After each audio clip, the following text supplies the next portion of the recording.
સ્વાગત છે। નસવાડી આદિવાસી મહાસંઘ અને ભીલ સમાજ નસવાડી દ્વારા મામલતદારને આવેદનપત્ર પાઠવાયું।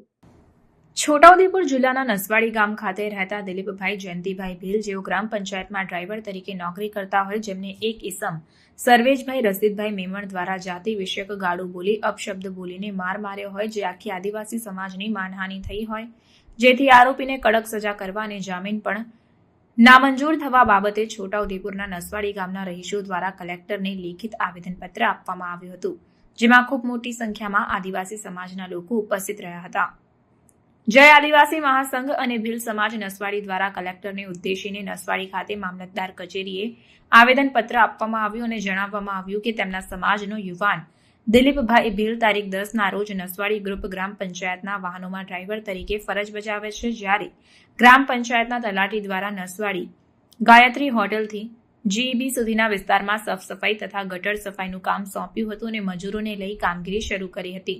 તે દરમિયાન કામગીરી બરાબર ચાલે છે કે નહીં તે જોવા દિલીપભાઈ એકલા જતા હોય તે વખતે એસટી ડેપો તરફથી સર્વેશભાઈ મેમણ આવ્યા અને કહેવા લાગ્યા, તું અમારું માનતું કેમ નથી? અમારા વિસ્તારનું કામ કરવા તને કહેલું, તું કેમ કરતો નથી? ત્યારે સર્વેશભાઈએ દિલીપભાઈને મા બેન સમાની ગાળો બોલી જાતિ વિષયક અપશબ્દો બોલ્યા હતા, જે બોલવાનું દિલીપભાઈએ ના કહેતા તેઓ ઉશ્કેરાઈ ગયા અને કહેવા લાગ્યા, આ મારો એરિયા છે, તને જે કહું એ તારે કરવાનું રહેશે, તને મારી મારીને તારા ડૂચા કાઢી નાખીશ, તેમ કહીને ધક્કો મારી નીચે પાડી દીધા હતા અને ઈજા થઈ હતી। ત્યારે દિલીપભાઈને મારવા આવતા આસપાસમાંથી બીજા માણસો દોડી આવ્યા અને દિલીપભાઈને સર્વેશભાઈના મારથી બચાવ્યા હતા અને સર્વેશભાઈ મેમણ કહેવા લાગ્યા કે તું આજે તો બચી ગયો છે, પરંતુ હવે જો બીજી વખત મારી ઝપટમાં આવીશ તો તને જીવતો નહીં છોડું, તેમ કહી જાનથી મારી નાખવાની ધમકીઓ આપતા ત્યાંથી જતા રહ્યા હતા, જે કૃત્ય આદિવાસી સમાજને માનહાનિ પહોંચાડી છે અને આરોપીને કડક સજા થાય અને જામીન પણ નામંજૂર થવા બાબતે આપેલ આવેદનમાં માંગણી કરાઈ છે। આ બાબતે ભીલ સમાજના યુવાન દ્વારા સર્વેશભાઈ રસીદભાઈ મેમણ પર નસવાડી પોલીસ મથકે સંલગ્ન કલમો હેઠળ ગુનો નોંધવાની માંગણી કરવામાં આવી છે, જ્યારે આદિવાસી સમાજ અને ભીલ સમાજ દ્વારા ગુનેગારને કડક સજા થાય અને સમાજને માનહાનિ થઈ હોય, જે બાબતે સમાજને ન્યાય મળે તથા યુવાનને પણ ન્યાય મળે તે માટે ઉગ્ર રજૂઆત સાથે આવેદનપત્ર પાઠવવામાં આવ્યું છે। આદિવાસી પર અત્યાચાર બંધ કરો, બંધ કરો। આદિવાસી પર અત્યાચાર બંધ કરો, બંધ કરો। આદિવાસી પર અત્યાચાર બંધ કરો, બંધ કરો। આદિવાસી પર અત્યાચાર બંધ કરો, પર અત્યાચાર બંધ કરો, બંધ કરો। આદિવાસી પર અત્યાચાર બંધ કરો, બંધ કરો। આદિવાસી પર અત્યાચાર બંધ કરો, બંધ કરો। આદિવાસી પર અત્યાચાર બંધ કરો।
એમણે ભીલ સમાજના યુવાન સાથે અભદ્ર વાણીનો પ્રયોગ કરી એમાં સંઘર્ષ થયું સામે સામે એમને પંચાયતના કામ બાબત। ત્યારે એમને આખા એક ભીલ સમાજ આખો સમુદાય છે જે આખા ભારત દેશમાં અલગ અલગ રાજ્યમાં વસવાટ કરે છે, એમાંનો પણ એક છોટાઉદેપુર જિલ્લો ગુજરાતમાં નસવાડી તાલુકામાં પણ રહે છે ભીલ સમાજ। ત્યારે એક ભીલ સમાજનો યુવાન સાથે તમે ભીલડા છો અને તમારું કામ આ છે, તમે અમે જે રીતે કહીએ છીએ એ રીતે જ કામ કરવાનું, એવા જે શબ્દોનો ઉપયોગ કર્યો છે, એમાં જે એટ્રોસિટી એક્ટનો ગુનો દાખલ થયો છે, તો અમે આખા સમાજ વતી એક માંગ કરી રહ્યા છીએ કે જે ગુનો દાખલ કર્યો છે એ ગુનાની યોગ્ય તપાસ થાય અને જે આરોપી છે એ ખરેખર આરોપી ઠેરાતો હોય ગુનાની અંદર તો એને કડકમાં કડક સજા થાય અને તાત્કાલિક ધોરણે એને પોલીસ સ્ટેશનમાં અથવા જે તે એની અંદર લાવી અને એને હાજર કરી અને એની પર સખત કાર્યવાહી થાય અને એટ્રોસિટીના જે કાયદા છે તો આખા આદિવાસી પટ્ટા પર જ્યારે અત્યાચારો થતા હોય ત્યારે એ કાયદાને પાંગડો ના થવા દેવાય અને એને મજબૂતાઈથી એ કરી અને કદાચ આરોપી જ હોય તો એને કાયદાનું સખતપણે પાલન થાય એ માટે આજનું આવેદનપત્ર છે તમામ આદિવાસી સમાજ વતી. આટલું જ કહીશ. આવેદનપત્ર આપીએ છીએ જેમાં વાલપુરાના ભીલ દિલીપભાઈ જયંતિભાઈ જોડે જે અત્યાચાર થયો છે, જે સામેવાળો વ્યક્તિ મહેમાન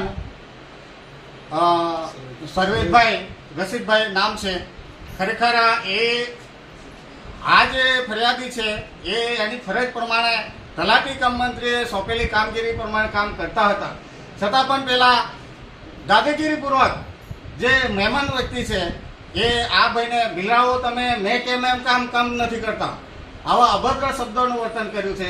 અને સાથે સાથે અમારી આદિવાસી જે ભીલ જાતિ એને ખરેખર કલંકરૂપ જે અભદ્ર શબ્દો બોલ્યા છે એને લઈને અમારી એક માંગ છે. ખરેખર જે એટ્રોસિટીના કાયદા મુજબ ખરેખર આવા વ્યક્તિને જામીન પર ના મળવું જોઈએ. જે સરકારશ્રીના જે બંધારણની જોગવાઈ છે, બંધારણ એ સર્વોપરી છે, તો એ બંધારણનો અમલ કરીને ખરેખર આના જામીન પર ના મંજૂર થવા જોઈએ અને કાયદેસર જે કંઈ એની 6 મહિનાની કે વર્ષની જે સજા થતી હોય એ ખરેખર સજા થવું જોઈએ. કારણ કે આવા ઘટના વારંવાર બનતી આવી છે, જેથી કરીને અમારે આદિવાસી સમાજને મામલેદાર સાહેબ થકી આવેદનપત્ર આપવાની જરૂર પડી છે અને આ આવેદનપત્ર આપ સાહેબ શ્રી થકી અમારા કલેક્ટર સાહેબને રિફર કરે એવી અમે આશા રાખીએ છીએ. જય આદિવાસી. મારા આગળ અત્યાચાર થયો છે એનો કડકના કડક કાયદા લો અને મને જે મારા જાતિ વિશે કીધું છે એને બી તપાસ થવી જોઈએ. એને બી મારા જે સમાજના માણસો છે ભીલરા કીધું છે, મને મા બેન સામે ગાળો દીધી છે.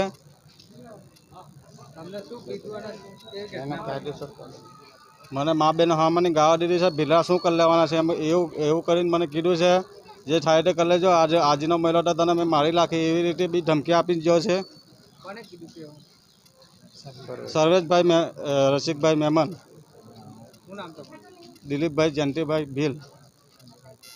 જય જોહાર. આપણા જે દિલીપભાઈને જે અન્યાય કર્યો છે કે એટ્રોસિટી એક્ટ મુજબ જે ગુનો હોય, કેમ કે એણે જાતિવાચક શબ્દો ઉચ્ચાર્યા છે અને બીજું કે ભીલડો તું શું કરવાનો છે, તો એક શું છે કે એ આખી જાતિ પર આવે છે. તેથી આને એટ્રોસિટી એક્ટ મુજબ એ ગુનો લાગે છે અને એટ્રોસિટી એક્ટ મુજબ ગુનો લાગે છે તેથી જે પણ એને જે સપોર્ટ કરે તેનો કલમ 8 મુજબ તે પણ ગુનેગાર થાય છે. અને બીજું કે આપણે સમાજ તરફ જે એણે જે વાત કરી છે, અભદ્ર વાત કરી છે એ, અને બીજું કે એને એક એવી ધમકી આપી છે કે હું તને મારી નાખીશ. આ મારી નાખીશ પ્રમાણે એટેમ્પ ટુ મર્ડર એ કેસ પણ લાગુ પડે છે. તેથી હત્યાનો કેસ વર્ષો ફ્યુચરમાં એની હત્યા કરશે તો એ સર્વેશભાઈ મહેમાનને જવાબદારી રહેશે. જય જોહાર, જય આદિવાસી, જય સંવિધાન, જય ભીલ પ્રદેશ. આજ રોજ નસવાડી મામલેદાર કચેરીમાં મામલેદાર સાહેબશ્રીને સમગ્ર આદિવાસી સમાજ દ્વારા આજનું આવેદનપત્ર આપવામાં આવ્યું છે, જેના અનુસંધાનમાં ભીલ દિલીપભાઈ સાથે જે નસવાડી પંચાયત કચેરીમાં ડ્રાઈવર તરીકેનું કામ કરે છે, એમની સાથે નસવાડીના મહેમાન સર્વેશભાઈએ એમની સાથે અભદ્ર વાણીનો ઉપયોગ કરી એમને ગાળાગાળી કરી, મા બેન સામે ગાળો બોલી અને તમે જાતિસૂચક શબ્દો, તમે ભીલડાઓ શું કરી લેશો, જે આ શબ્દો છે એ સમગ્ર ભીલ જાતિને અપમાનિત શબ્દો છે અને આખો સમાજ એને વખોડી કાઢે છે. આ આરોપી જે ભીલડા જેવો શબ્દ વાપરીને એટ્રોસિટી એક્ટ મુજબ ગુનો દાખલ થયો છે તે ગુનાને સંપૂર્ણ રીતે તપાસ કરી અને આરોપી શહીદ રસીદભાઈ મહેમાણની સાથે ખરેખર સરકારશ્રી દ્વારા, આપણા કાનૂન વ્યવસ્થા દ્વારા એને પર યોગ્ય પગલાં લઈ અને આખા સમાજને જે ઠેસ પહોંચી છે એ ઠેસ બહુ દુઃખદ છે. તો એને એવી આશા રાખીએ છીએ સમગ્ર આદિવાસી સમાજ દ્વારા અને ભીલ સમાજ દ્વારા પણ કે આ સમાજની જે ઠેસ પહોંચી છે એ ઠેસને આ કડકમાં કડક પગલાં લે અને ન્યાય મળે એ બાબતની આપણે સમગ્ર આદિવાસી સમાજે અપીલ કરે છે. જય આદિવાસી, જય જોહાર, જય ભીલ પ્રદેશ. આજ રોજ તારીખ 15/4/2024ના રોજ અમો સમસ્ત આદિવાસી સમાજના જય આદિવાસી મહાસંઘ અને એકતા પરિષદ અને તમામ આદિવાસી ભાઈઓ બહેનો આજ રોજ મામલેદાર સાહેબશ્રીને આવેદનપત્ર આપવા આવ્યા છે. જે આવેદનપત્ર એવું છે કે અત્યારે 10 તારીખના રોજ જે અમારા આદિવાસી ભાઈ પર અત્યાચાર થયો છે, એમને ભીલના શબ્દથી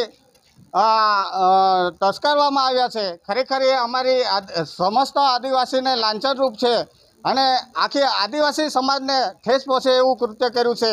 અને ખરેખર જે અમારે આદિવાસી સમાજના ભીલ દિલીપભાઈ જયંતિભાઈ છે, એમની સાથે જે સર્વેશભાઈ મહેમાન જે કૃત્ય કર્યું છે એ અશોભનીય છે અને ખરેખર જે આવા અપશબ્દો બોલ્યા છે એના અનુસંધાને અમે આજ રોજ મામલેદાર સાહેબશ્રીને આવેદનપત્ર આપીએ છીએ અને જે આવેદનપત્ર કલેક્ટર સાહેબ સુધી પણ રિફર કરવાના છે અમે એવી અમારી માંગ સાથે અમે આજ રોજ મામલેદાર સાહેબશ્રીને આવેદનપત્ર આપીએ છીએ. અને બીજું એમ કે જે એટ્રોસિટીના કાયદા છે, જે આપણા ભારત દેશના બંધારણની જોગવાઈ મુજબ ખરેખર આ વ્યક્તિને સજા થવી જોઈએ, જે એના જામીન પર ના હોવું જોઈએ. ખરેખર 6 મહિના સુધી એને કોઈ જામીન આપવાનો આવતો નથી. ખરેખર એ રીતના પ્રોસેસ કાયદાકીય પ્રોસેસમાં થવું જોઈએ અને જે આ વ્યક્તિને ખરેખર જે કંઈક કાયદાકીય ભાષામાં જે કંઈ સજા થતી હોય એ કડકમાં કડક સજા થવી જોઈએ. કારણ કે અમારા નસવાડી તાલુકામાં આવી વારંવાર ઘટના થતી હોય છે, પરંતુ આજે અમારો આદિવાસી સમાજ એટલો જાગૃત છે અને કાયદા બી જાણતા થયા છે, તો આવી ઘટના વારંવાર ના બને, જેથી કરીને અમારી સરકારશ્રીને તેમજ કલેક્ટર સાહેબને અમારું ખાસ વિનંતી છે કે ખરેખર આ આરોપી વિરુદ્ધ કાયદેસર ગુનો દાખલ થાય અને એને કડકમાં કડક સજા થાય એવી અમારી આશા છે. જય આદિવાસી.